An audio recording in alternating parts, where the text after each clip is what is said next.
அள்ளிக் கொடுப்பதில் வல்லமை பெற்றவன் அப்பன் பழனியப்பன். தினம் அச்சம் தவிர்ப்பவன் ஆறுதல் சொல்பவன் அப்பன் பழனியப்பன்.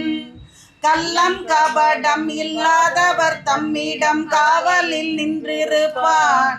அங்கு கால்நடையாய் வரும் மானிட ஜாதியை கண்டு கலித்திருப்பான். துள்ளி வரும்படி வேலுக்கு மேலொரு ஜோதி பிழம்பும் உண்டோ? அந்த சுப்பையன் போலொரு அற்புத தெய்வத்தை சொல்ல மொழியும் உண்டோ?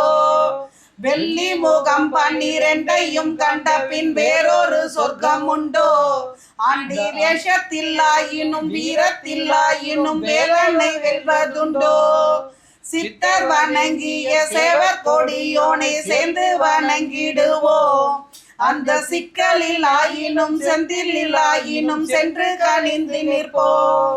பக்தருக்கென்று திறந்திருக்கும் தென் பழனியை கண்டு கொள்வோம்.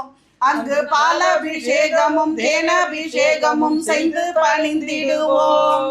செட்டி முருகன் என்னும் பெயர் பெற்றவன் தண்டாயுதம் அல்லவோ?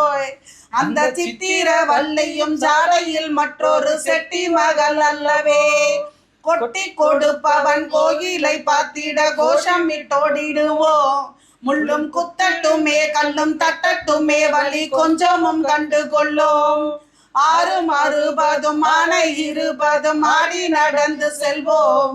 சில ஆனந்த பாடல்கள் வேலனை பாடட்டும் அன்புடன் ஊர்ந்து செல்வோம். ஊறுகள் நேரட்டும் உமையவள் மைந்தனை உச்சத்தில் வைத்திருப்போம். கையில் உள்ளதை அன்னவன் கோயிலுக்கே தந்து மிச்சத்தில் வாழ்ந்திருப்போம்.